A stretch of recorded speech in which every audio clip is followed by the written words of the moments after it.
Imagina esto. Una habitación sin tiempo. Las cortinas están cerradas, no por pudor, sino para que la luz del sol no revele lo que queda dentro. El aire está cargado con algo que no puedes nombrar del todo. Sudor, tal vez. Moho. ¿O es el tenue aroma metálico de sangre seca, empapada en sábanas demasiado viejas para limpiarse? En el centro de la habitación yace un muchacho. Un príncipe. El heredero de un imperio global. No se mueve. Las sábanas están manchadas. Su respiración es irregular, entrecortada. Sus labios están agrietados, murmurando para nadie. Sus dedos tiemblan contra un crucifijo apretado con tanta fuerza que la madera ha dejado su marca en la palma. Uno de sus ojos está abierto, apenas, pero no ve nada. No ve la bandeja de comida intacta en la esquina. No ve al sirviente que tiembla tras la puerta. No ve las frías paredes de piedra que observan en silencio. Tiene 23 años. Se llama Don Carlos. El único hijo de Felipe II, el monarca más poderoso del mundo conocido. Pero no tiene corona, ni trono, ni multitudes de luto fuera del palacio. No tiene madre que lo consuele. Y lo más escalofriante de todo, no tiene un padre que diga su nombre. En su lugar, lo que escuchas, si te atreves a apoyar la oreja sobre la madera de esa cámara cerrada, es el sonido del silencio interrumpido por un gemido. Un rasguño. Una oración. O un grito. Porque Don Carlos está muriendo. No por espada. No por veneno. No por castigo divino. Está muriendo desde adentro. Pudriéndose en una habitación tan privada, tan prohibida, que ni siquiera los guardias del palacio hacen ya preguntas. Sus huesos presionan contra una piel que se ha vuelto gris y delgada como papel. Su vientre está hinchado por gases, pero no ha comido en días. Sus piernas están cubiertas de llagas abiertas. Úlceras que supuran líquido rojo y amarillo bajo las sábanas de seda. Un cuenco de agua reposa cerca. Él cree que está maldito. No lo bebe. No habla. Solo mira algo que nadie más puede ver. Los susurros recorren los pasillos como ratas. El príncipe está maldito. El rey lo ha encerrado. Habla con sombras, clama a los santos, suplica por su madre muerta en latín. Pero nadie entra. Nadie se atreve. Solo un médico tiene permiso para entrar cada mañana, y ni siquiera él habla al salir. Solo cierra la puerta. Lentamente. En silencio. El resto del palacio sigue su curso. Túnicas de terciopelo se deslizan por las salas del consejo. Se celebra misa en capillas grandiosas. Se trazan planes navales para guerras lejanas. Mientras tanto, tras una puerta sellada, el futuro de España se pudre a tiempo real. ¿Puedes imaginar la tortura psicológica de esa transformación? Nacer en una cuna de oro, destinado a un imperio que se extendía desde América hasta Filipinas. Y terminar en una habitación cerrada, susurrando a fantasmas y mordiéndote la lengua para silenciar las voces. ¿Puedes imaginar un padre tan frío, tan calculador, que decide que es mejor borrar a su hijo de la historia antes que permitir que el mundo lo vea descomponerse? Esto no es un mito. No es una metáfora. Es una de las verdades más perturbadoras de la historia real. Un niño nacido para gobernar. Un rey demasiado orgulloso para llorar en público. Y una muerte tan secreta, tan vergonzosa, que casi desapareció del registro. Nació para liderar un imperio mundial. Y murió sin ser visto, sin ser alimentado, y casi borrado de la memoria. Antes de continuar, dinos. ¿Desde dónde nos escuchas? ¿Alguna vez te has sentido olvidado, atrapado en un lugar que nadie quiere ver? ¿Y qué harías si tu propio padre te condenara a desaparecer tras una puerta cerrada? Porque lo que estás a punto de oír no es solo otra historia de locura real. Es un espejo. Sostenido frente al poder, el silencio y la precisión cruel de una decisión paterna. Esta es la historia olvidada de Don Carlos, el príncipe niño que se descompuso tras las cortinas de terciopelo, mientras el mundo miraba hacia otro lado. Nació en una cuna tallada en marfil y fue acostado bajo un dosel de seda. Sonaron trompetas. Las catedrales tocaron sus campanas durante horas. En Valladolid, el corazón del poder de España, el pueblo celebró. No porque había nacido un niño, sino porque una dinastía había sido asegurada. Su nombre era Carlos, hijo de Felipe II de España y María de Portugal. La línea de los Habsburgo había producido un heredero. Era 8 de julio de 1545. Su madre, María, era joven, hermosa y real tanto en sangre como en deber. Había cumplido con su propósito, pero jamás volvería a tener a su hijo en brazos. Murió 4 días después. La versión oficial habló de complicaciones postparto. Pero, en verdad, la muerte era una invitada esperada en dinastías como esta. El cuerpo de una mujer real era una herramienta, no un templo. Su función era reproducir la sangre, no sobrevivirla. María había hecho su parte. Y ahora, ya no estaba. Así que el niño quedó huérfano de madre en un palacio de piedra fría. Un niño que algún día heredaría un trono forjado por siglos de imperio, incesto y expectativa. Fuera del palacio, el mundo vio celebración. España tenía un príncipe. Pero dentro, algo ya empezaba a deshacerse. Los Habsburgo no eran solo una casa reinante. Eran una filosofía. Creían en la pureza de sangre. Que el poder real debía permanecer incontaminado, encerrado en sí mismo. Pero al preservar su derecho divino, habían creado otra cosa por completo. Un ciclo. Un genoma tan entrelazado, tan repetidamente cruzado, que había empezado a colapsar sobre sí mismo. Carlos fue el producto de ese diseño genético. Su padre, Felipe II, y su madre no solo eran primos. Eran primos hermanos dobles. Sus padres, los abuelos de Carlos, eran hermanos. Un árbol genealógico, doblado sobre sí mismo. Al principio, nadie decía nada en voz alta. Ni en público. Ni en la corte. Pero los médicos del palacio lo veían. Las criadas lo susurraban. Los cortesanos se lanzaban miradas. El cráneo de Carlos era asimétrico. Su ojo derecho caía ligeramente más que el izquierdo. Sus extremidades, incluso en la infancia, se movían de forma desigual. Su andar era extraño. Se cansaba rápido. Su piel se moría con facilidad. Su humor cambiaba como el viento en un corredor. Calma, luego tempestad. Un día reía. Al siguiente, gritaba. A los 5 años, los signos se habían multiplicado. Fiebres que iban y venían. Ataques repentinos lo dejaban temblando, empapado en sudor. Los tutores se quejaban de su incapacidad para concentrarse. De su negativa a obedecer. A veces, se negaba a hablar durante días. Otras, no paraba de gritar.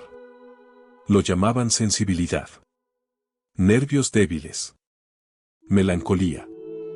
Pero nadie decía la palabra que flotaba en el aire como incienso. Locura. Porque la locura en un príncipe no era solo una tragedia personal. Era una emergencia nacional. Pero para el mundo exterior, nada de esto importaba. Carlos fue bautizado en una ceremonia tan grandiosa que resonó por toda Europa. La pila era de plata. Los sacerdotes vestían oro. Nobles de todo el Sacro Imperio Romano observaban en silencio mientras el aceite sagrado caía sobre la frente desigual del niño. Para el público, él era la encarnación del destino español. El heredero elegido por Dios para el imperio más poderoso del mundo. Pero detrás de las sonrisas pintadas y las bendiciones coreografiadas, había otra realidad. Las nodrizas de Carlos se rotaban constantemente. Muchas pedían ser trasladadas. Se decía que una había huido del palacio en plena noche.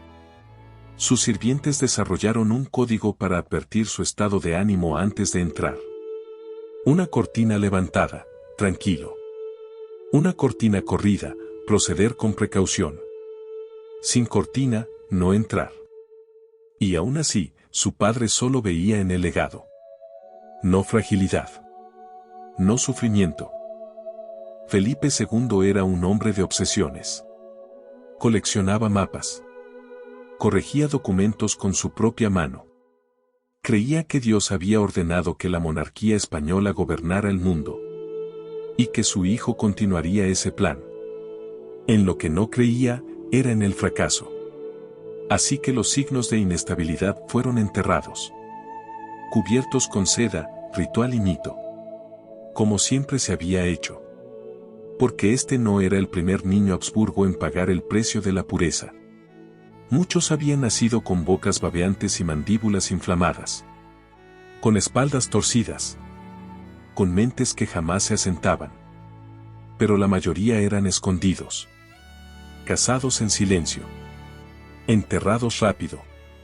Olvidados. Carlos, sin embargo, no podía ser escondido. Era el único heredero.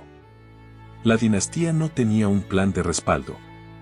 Y así, crecieron los susurros. No solo sobre sus ataques, sino sobre su sangre. ¿Era posible que lo que debía preservar el poder fuera lo que lo condenó? ¿Puede una línea de sangre ser tan pura que se vuelva veneno? Los Habsburgo creían que eran los elegidos. ¿Pero elegidos por quién? ¿Por Dios? ¿O por una tradición tan ciega que no veía su propio reflejo? Carlos ya no era solo un niño. Era un símbolo. Un espejo agrietado del imperio. Y con cada año que pasaba, ese espejo se rompía más. Su cuerpo se debilitaba. Su mente se torcía. Y la misma dinastía que celebró su nacimiento, un día lo sellaría tras una puerta. Para no verlo nunca más. Fue criado para ser visto, nunca comprendido. A los 12 años, don Carlos ya vestía una armadura forjada en acero de Toledo, grabada con el escudo de la Casa de Habsburgo. Asistía a sesiones de corte junto a su padre, se sentaba en reuniones del consejo que no comprendía. Y se inclinaba con precisión mecánica ante dignatarios visitantes. En los retratos, aparecía erguido, barbilla alzada, túnicas pesadas con hilos de oro. Su cabello, perfectamente peinado. Sus labios, tensos en una sonrisa que nunca alcanzaba los ojos. España lo exhibía como encarnación del orden divino, el futuro rey. La respuesta viva al favor de Dios. Pero tras puertas cerradas. Esa armadura no significaba nada. Carlos apenas podía soportar una sesión completa del consejo sin temblar. O gritarle a un consejero. Sus sirvientes sabían que debían quitar todos los objetos afilados de su habitación antes de dormir. En más de una ocasión, un tutor tuvo que huir cuando Carlos volcó un escritorio en un ataque de furia. Una vez porque un pasaje en latín se atrevió a mencionar la palabra muerte. Podía recitar oraciones de memoria, pero a menudo las susurraba en ritmos extraños. Como si hablara con alguien que no estaba allí. Y luego estaban los animales. Comenzó con criaturas pequeñas. Pájaros, ranas, lagartijas. Encerradas, luego privadas de comida. Disecadas. Un paje encontró una ardilla colgada por las patas, sin pelaje. Carlos la llamó su experimento. Cuando le preguntaron por qué, solo sonrió y dijo: porque me miró mal. En la corte, estos horrores se ocultaban. La imagen real debía conservarse. Pero los sirvientes empezaron a marcharse. Y las cartas empezaron a circular. A los 14 años, Carlos se había convertido en una crisis silenciosa. Durante un banquete formal en Madrid, un joven noble a su lado se rió demasiado fuerte con una historia. Carlos no se unió a la risa. Levantó un tenedor. Y se lo clavó, con calma, en la mano.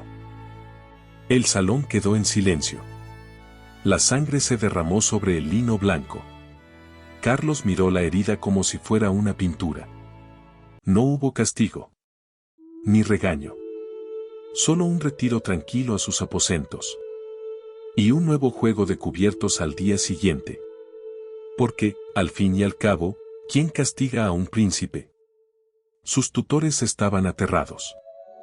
Incluso los más experimentados se negaban a corregir sus errores. Temían no solo por sí mismos, sino por lo que una corrección podía desatar. Carlos había empezado a hablar de la muerte como si fuera una compañera. Una vez le preguntó a un sacerdote: «Cuando muera, ¿puedo llevarme a otros conmigo?». El sacerdote, perturbado, pasó la pregunta al confesor. El confesor la pasó al obispo.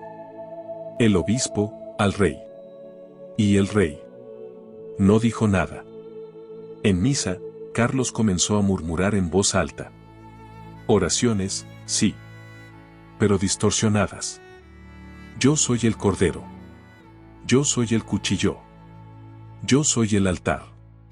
A veces interrumpía el sermón para exigir que retiraran una estatua. Me observa cuando duermo. Otras veces se negaba a arrodillarse. Cruzaba los brazos. Y siseaba cuando se acercaba la Eucaristía. El clero comenzó a sentarlo aparte. Algunos se negaron a darle la comunión. Para entonces, los rumores ya habían salido de España. Los enviados extranjeros informaban a sus cortes con creciente inquietud. Desde Italia. Los ojos del príncipe son de vidrio. Fríos y confusos, como si viera un mundo que nosotros no.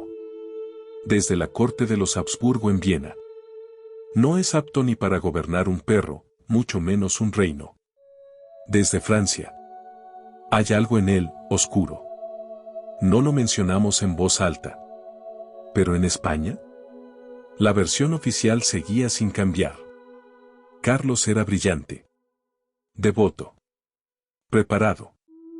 Pero los que lo veían por la noche. Los sirvientes que retiraban su orinal. Los pajes que doblaban sus túnicas. Sabían la verdad. Lloraba por su madre en la oscuridad. Suplicaba, rogaba, que viniera a llevárselo. Rasgaba las paredes con las uñas hasta sangrar. Susurrando cosas que nadie comprendía. Una vez, le preguntó a un mozo de cuadra si los caballos podían hablar.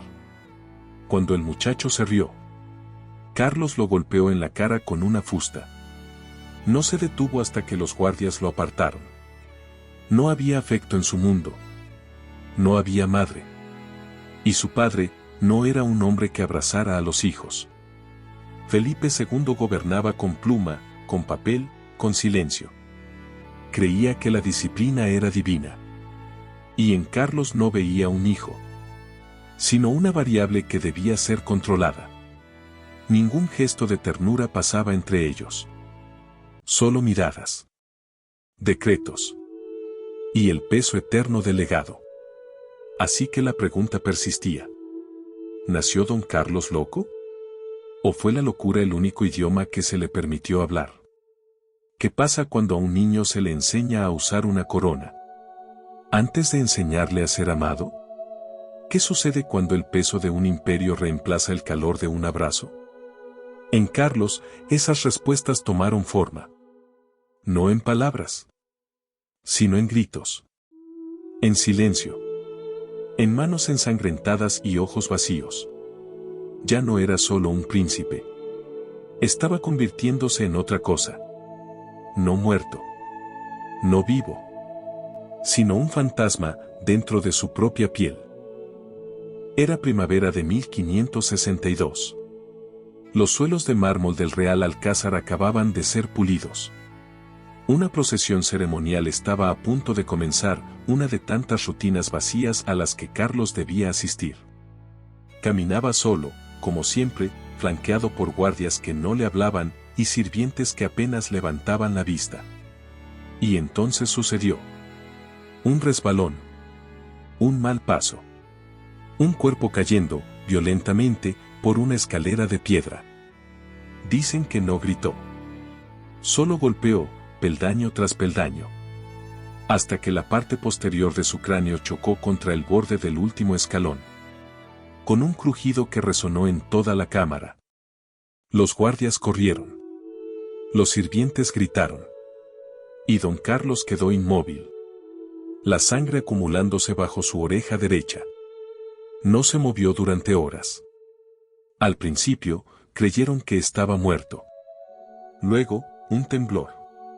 Un espasmo en la pierna. Un jadeo. Respiraba, pero apenas. Y comenzó el pánico. Se llamó de inmediato a los médicos más confiables de la corte. Pero esto era la España del siglo XVI, no la medicina moderna. Los tratamientos se parecían más a rituales que a ciencia. Le colocaron sanguijuelas en las sienes. Agitaron hierbas encendidas bajo su nariz. Susurraron oraciones. Y cuando nada funcionó, trajeron el taladro. Trepanación. Una práctica tan antigua como la civilización misma, donde se perfora el cráneo para liberar espíritus malignos o aliviar presión. Carlos fue sujetado. Le afeitaron la cabeza. Y le abrieron el hueso. Sus gritos retumbaron por los pasillos del palacio. Durante días, flotó entre la conciencia y el delirio. Su rostro pálido, labios agrietados, palabras apenas coherentes. Pero entonces, contra todo pronóstico, despertó. España celebró. Se ofrecieron misas. Felipe ordenó ceremonias de agradecimiento en todo Madrid. El príncipe había sobrevivido.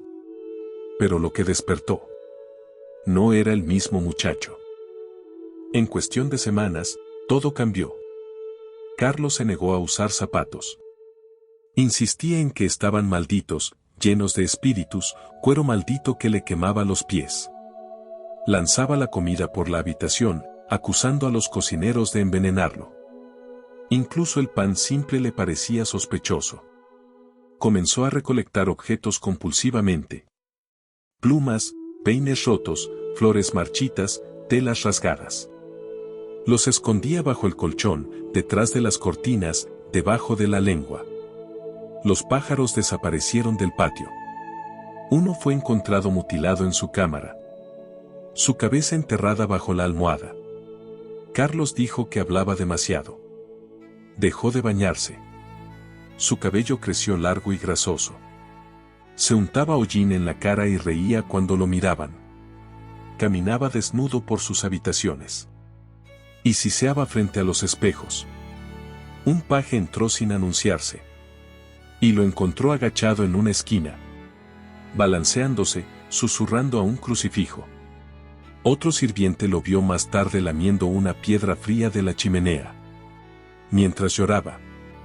Cuando le preguntaron qué hacía, respondió: estoy intentando alcanzarla. Ella está en la pared. Ella. Se refería a su madre. Ahora la llamaba constantemente. Gritaba por ella en la noche. Le suplicaba que volviera y se lo llevara. A veces insistía en que ya estaba allí. Que se sentaba en la esquina. Que lo miraba mientras dormía. Los sirvientes dejaron de entrar solos. Un sacerdote, asignado a vigilarlo, abandonó el palacio después de solo 2 semanas. Su única explicación: ese chico ve cosas que ningún hombre debería ver. ¿Puedes imaginarlo? ¿Lo que significaría sobrevivir, pero perderte a ti mismo en el proceso? Ser celebrado como un milagro. Mientras tu mente se disuelve en silencio tras puertas reales. Don Carlos siempre fue frágil. Pero ahora estaba fragmentado. Era un retrato agrietado. Aún colgado con orgullo en público. Mientras detrás del lienzo, la pintura se descascaraba en locura. Su padre, Felipe II, no lo visitó. Ni una sola vez. En cambio, el rey ordenó aumentar la vigilancia.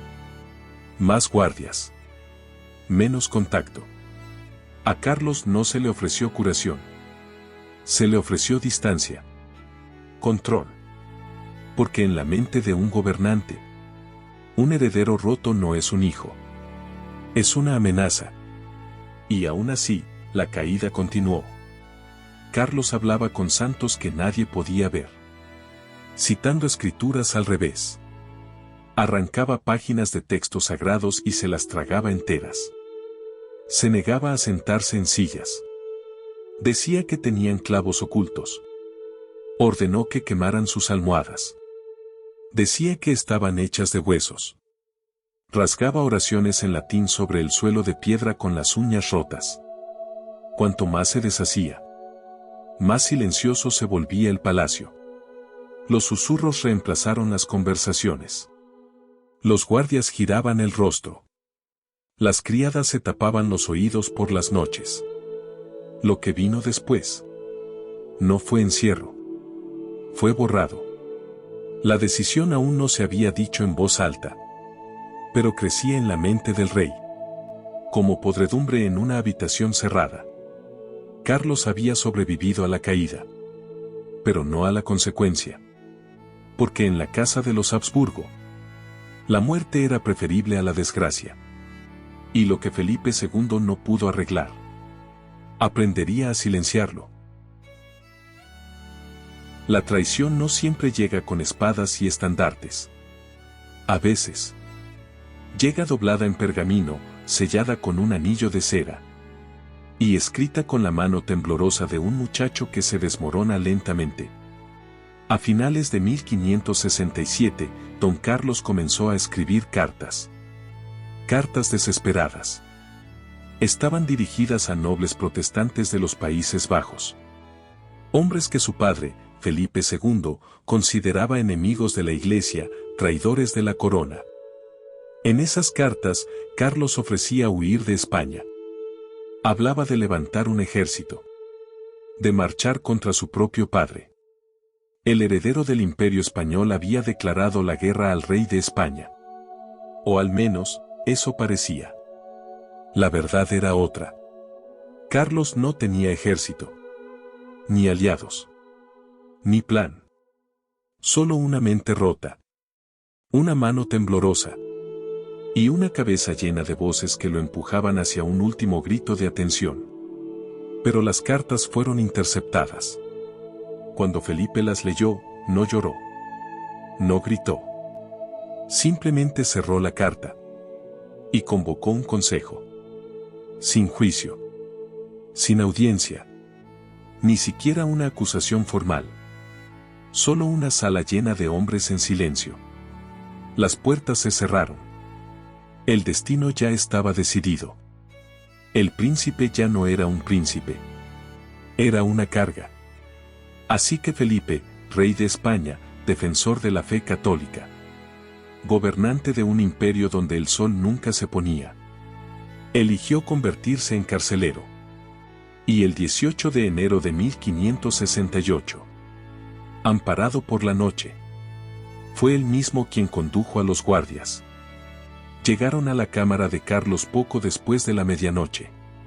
El muchacho, delgado, enfermo, casi esquelético, se despertó de un sueño inquieto. Se puso de pie, descalzo sobre el suelo de piedra fría. Ojos muy abiertos, cabello enmarañado, labios temblando. Felipe no alzó la voz. No explicó. Solo dijo: por tu propia seguridad. Y se dio la vuelta. Los guardias entraron. Quitaron primero las cortinas, demasiada privacidad, dijeron. Luego los tapices. Después los muebles. Luego sus libros. Sus ropas. Sus herramientas de escritura. Sus sirvientes. Incluso los espejos. Lo que quedó fue una caja de piedra. 4 muros. Una cama de madera. Un orinal. Y un muchacho que alguna vez pudo haber gobernado el mundo. Las ventanas fueron selladas. La luz fue restringida a las horas autorizadas por los guardias. No se le permitió fuego. Ni cartas. Ni conversación. Las comidas le eran deslizadas por una ranura estrecha en la puerta. La mayoría regresaban intactas. El príncipe se negaba a comer. Decía que la comida estaba maldita. Decía que olía a huesos. Decía que el agua hablaba en latín. Rasgaba oraciones en la pared con las uñas. Gritaba a santos invisibles. Reía cuando nadie hablaba. Lloraba cuando nadie escuchaba.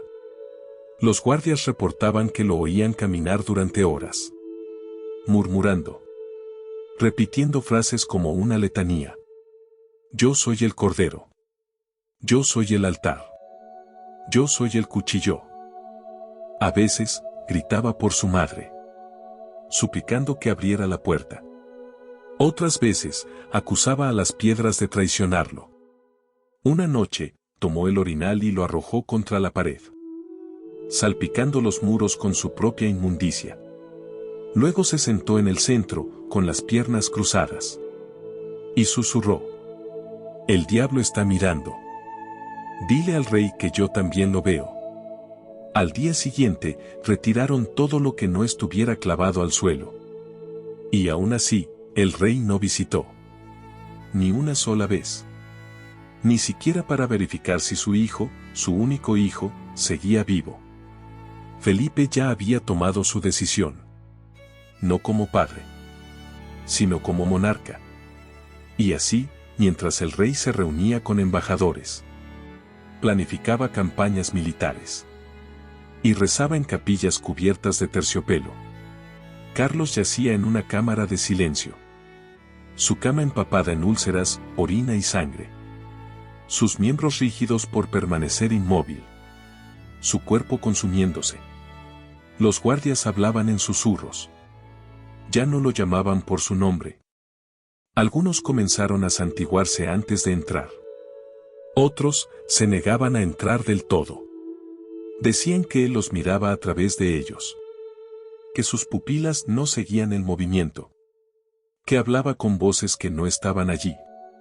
Uno escribió en su diario: no está muerto, pero ya no está vivo. Afuera, las campanas de la catedral sonaban para misa. La corte española celebraba banquetes, bodas, sermones y ejecuciones. Dentro de esa cámara, el tiempo se había detenido. Carlos, el niño que debía cargar el futuro, se había convertido en un secreto. Un fantasma incómodo. Esto no era una celda. Era un mausoleo. Un lugar para muertos vivos. Y el rey nunca se quebró. Nunca cedió. Nunca volvió a hablar de ello. Porque en España, hablar del príncipe era invitar a la vergüenza. Y hablar de la locura era admitir que la sangre se había quebrado. Así que el silencio se volvió doctrina. La puerta cerrada, herencia. Y detrás de ella, un niño que una vez estuvo cubierto en oro. Desapareció. Lentamente. Violentamente. Hasta dejar de existir. Hay muchas formas en las que un príncipe puede morir. En la guerra. Por asesinato. O por la lenta erosión de una copa envenenada. Pero don Carlos murió en silencio. Solo. En la misma habitación cerrada donde su mente ya se había desvanecido meses antes. Para la primavera de 1568. El muchacho que alguna vez vistió túnicas imperiales yacía ahora encogido bajo una manta de lana empapada en sudor y sangre. Su cuerpo se había reducido a poco más que hueso y piel. Sus dientes, agrietados por el rechinar. Su lengua, cubierta de una gruesa capa blanca, hacía que hasta sus murmullos fueran ininteligibles. No había comido en días. Lo poco que aceptaba, decía que estaba mezclado con polvo de hueso humano. Susurraba a su propio reflejo. Se negaba a vestirse. Se negaba a dormir sin las velas encendidas. Los guardias dejaron de hacer preguntas. El médico, que antes acudía a diario, ahora iba una vez por semana. Cada informe era más breve. Peso en descenso. Estado mental sin cambios. Rechaza el agua. Empeoran las lesiones cutáneas. Carlos se estaba disolviendo. Y a nadie parecía importarle. La noche del 24 de julio. El pasillo frente a su cámara estaba en silencio. Incluso los guardias, para entonces, habían dejado de turnarse de a dos. No había razón. El príncipe apenas se movía. Y entonces, justo antes de la medianoche, hubo un sonido. No un grito. No un llanto.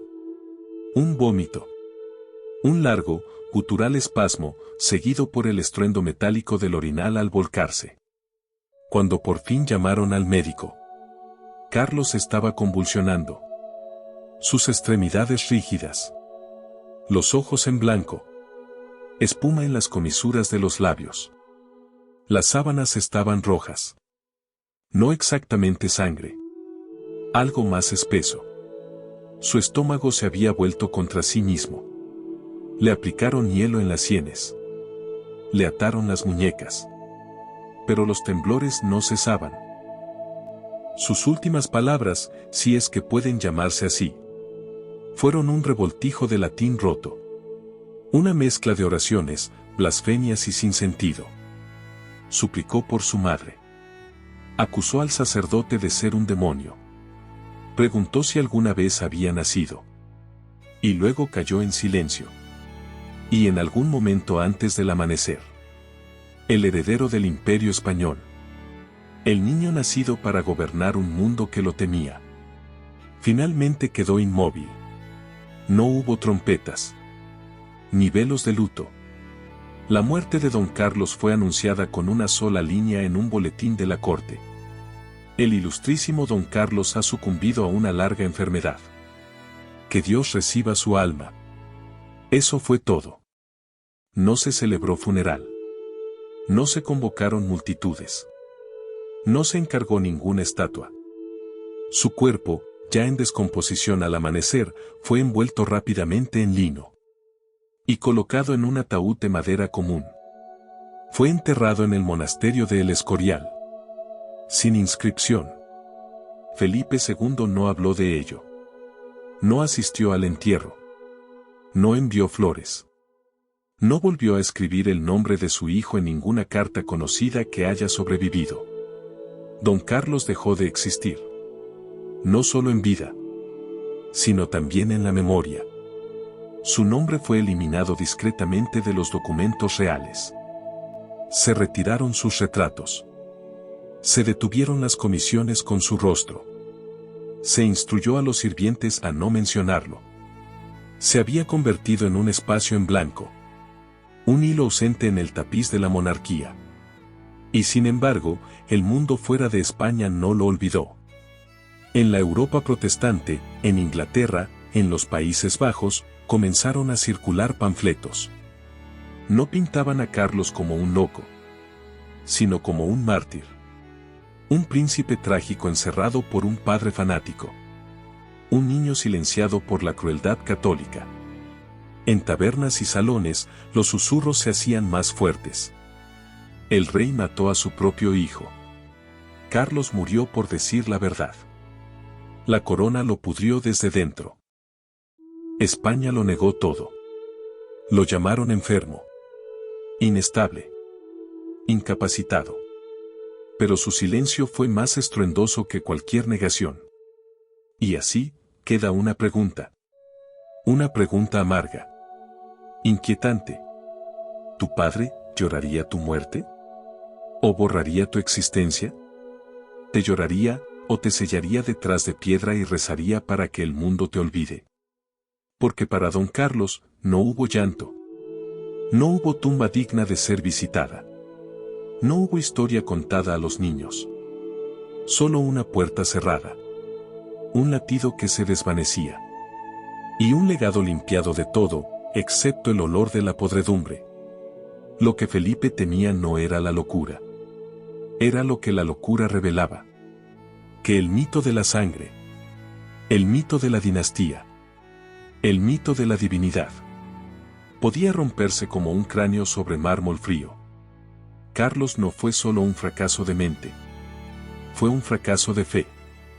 Y eso lo hizo peligroso. Así que murió.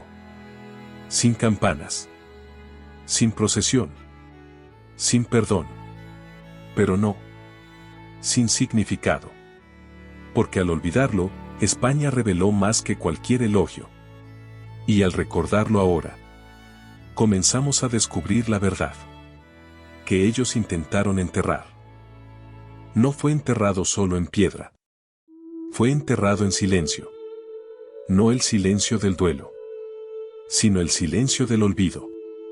Porque para los monarcas, para las instituciones, para los imperios construidos sobre imagen y control, la fragilidad es una amenaza. Y las amenazas deben ser encerradas, negadas, olvidadas. Siglos después, historiadores, psiquiatras y genetistas lograrían reconstruir lo que la corte española se esforzó tanto en ocultar. Don Carlos no fue un monstruo. No fue un traidor. Y quizás, ni siquiera fue un loco. Estaba enfermo. Nacido de una línea de sangre tan apretada que ya no podía respirar. Sus padres eran primos hermanos dobles. Sus abuelos eran hermanos. La mandíbula Habsburgo, el cráneo asimétrico, los ataques violentos. No eran signos de pecado. Eran síntomas de consanguinidad, de colapso neurológico. De siglos ignorando lo que nunca debió ser ignorado. Análisis modernos sugieren que Carlos pudo haber sufrido esquizofrenia, empeorada por trauma, lesión cerebral, desnutrición y aislamiento psicológico. Condiciones que hoy requerirían atención, terapia y protección. Pero en el siglo XVI no había tratamiento. Solo muros. Y ahí es donde comienza la tragedia más profunda. Porque Carlos no fue solo víctima de la biología. Fue víctima de una creencia. De una monarquía que veía la debilidad como traición. De un padre que gobernaba con tinta y fuego. Pero no con calor. De un mundo que medía el valor no en humanidad, sino en utilidad. El palacio no podía ayudarlo. Porque el palacio no podía admitirlo. Y así, sellaron la puerta. No para encerrar a Carlos, sino para mantener la verdad afuera. Pero el silencio, como la podredumbre, no permanece enterrado para siempre. Se filtra, mancha y, eventualmente, habla. En los siglos que siguieron a su muerte, los artistas comenzaron a susurrar su nombre otra vez. Vieron en su historia algo más que fracaso. Vieron algo universal. Friedrich Schiller, el dramaturgo alemán, reimaginó a Carlos como un héroe trágico. Noble, idealista, destruido por la traición política. Giuseppe Verdi, el compositor de ópera, le dio voz en Don Carlo. Un hombre atrapado entre el amor, el deber y un padre que temía su alma. En esas versiones ficticias, Carlos se volvió valiente, apasionado, digno de amor. Pero la realidad fue mucho más cruel. En verdad, Carlos murió desnudo, murmurando, arañando el suelo de piedra. No en rebelión, sino en confusión, en dolor, en absoluto abandono. Y aún así, hay algo profundamente moderno en su sufrimiento. Porque incluso hoy, 500 años después, seguimos ocultando lo que no entendemos. Seguimos institucionalizando a los frágiles. Seguimos temiendo a los enfermos mentales. Seguimos susurrando sobre los que gritan en la oscuridad.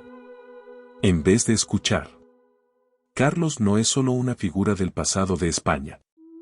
Es un espejo. Sostenido frente a cada sala cerrada.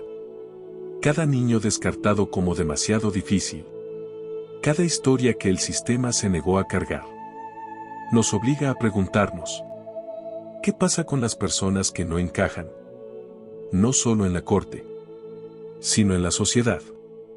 En la familia. En la historia. ¿Qué ocurre cuando el cuidado es reemplazado por el control? Cuando el miedo se disfraza de deber y se cubre con terciopelo. Carlos no necesitaba un trono. No necesitaba un imperio. Necesitaba que alguien se quedara. Que se sentara a su lado. Que dijera, tú no eres una vergüenza. Pero ese tipo de amor no sirve a las dinastías. No llena mapas. No escribe legado. Así que la monarquía más poderosa del mundo dejó que un niño se pudriera tras una puerta. Porque el amor era inconveniente. Y sin embargo, incluso en su decadencia, Carlos importó. Porque al recordarlo, desenterramos las partes de la historia que no están escritas en los libros, sino en los gritos, en las uñas rotas y en las puertas cerradas. Su sufrimiento no fue solo consecuencia de una enfermedad. Fue el resultado de un sistema que no podía tolerar la imperfección. Y eso lo hace peligrosamente humano. Se convirtió en leyenda. No porque gobernara, sino porque su mera existencia cuestionó el mito de la infalibilidad real. Un príncipe que rompió la máscara, que hizo temblar al imperio, que mostró que debajo del oro había carne, había sangre, había locura, había verdad. Así que sí, lo enterraron en silencio. Pero siglos después, ese silencio habla más fuerte que cualquier corona. Porque nos pide que no miremos a Carlos como un fracaso, sino como una advertencia de lo que ocurre cuando el poder teme al dolor, de lo que se pierde cuando nos negamos a escuchar. Gracias por quedarte hasta el final de su historia. No todos lo hicieron, pero tal vez ahora él no está tan olvidado como esperaban.